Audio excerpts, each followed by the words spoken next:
রাস্তায় পড়ে থাকা এই পথ কুকুরকে অনেকেই ভয় পেত একসময়, কেউ কেউ এড়িয়েও চলতো কুকুরটিকে। আজ সেই কুকুরই সরকারি ভবনের সবচেয়ে পরিচিত মুখ। ইউনিফর্ম গায়ে, গলায় পরিচয়পত্র ঝুলিয়ে সে হাঁটে সিটি হলের করিডরে। কারণ সেই প্রথম কুকুর যে আনুষ্ঠানিকভাবে একজন পৌর কর্মচারীর মর্যাদা পেয়েছে। নিশ্চয়ই ভাবছেন তার দায়িত্বটা কি? তার দায়িত্ব ফাইল টানা বা সিদ্ধান্ত নেওয়া নয়, তার প্রধান কাজ হলো মানুষের মন ভালো রাখা। মেক্সিকোর মেরিদা সিটি হলের ভেতরেই সাবেক পথকুকুর কালিমান পালন করছেন ইমোশনাল সাপোর্ট ডিরেক্টরের দায়িত্ব। রাস্তা থেকে উদ্ধার হওয়া মিশ্র জাতের এই কুকুরটি পৌরকর্মীদের কাছে আশ্রয় পাওয়ার পর তার জীবনে আসে আমূল পরিবর্তন। ইউনিফর্ম শার্ট ও সরকারি কাগজপত্রের ব্যাজ পরে মিউনিসিপ্যাল ভবনের করিডর দিয়ে নিশ্চিন্তে হাঁটে সে।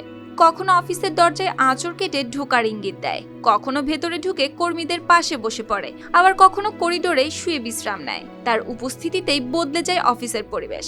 চাপের ভেতরও তৈরি হয় হাসি আর স্বস্তির মুহূর্ত। কালার এক্সপার্ট এবং মাইল্ড অন হ্যান্ডস টেকনোলজি সমৃদ্ধ অরিক্স অ্যাডভান্স ডিটারজেন্ট পাউডার, আপনার লন্ড্রি এক্সপার্ট।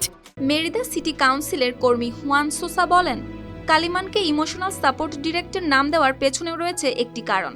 সে যেখানে যায় মানুষ তার খোঁজ করে, কেউ জিজ্ঞেস করে কালিমান কোথায়, আবার কেউ যদি অফিসে আগে ঢোকে কালিমান আসতে থাকে তার পেছন পেছন। কালিমান একই সঙ্গে হুইলিতাস মিউনিসিপ্যালস কর্মসূচির মুখ।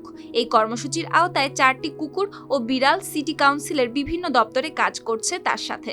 এদের সবাইকেই উদ্ধার করা হয়েছিল রাস্তা থেকে।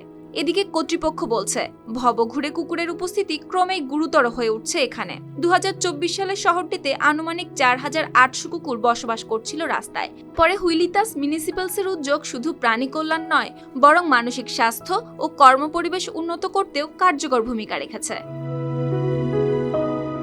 সুপ্তি রায়, RTV।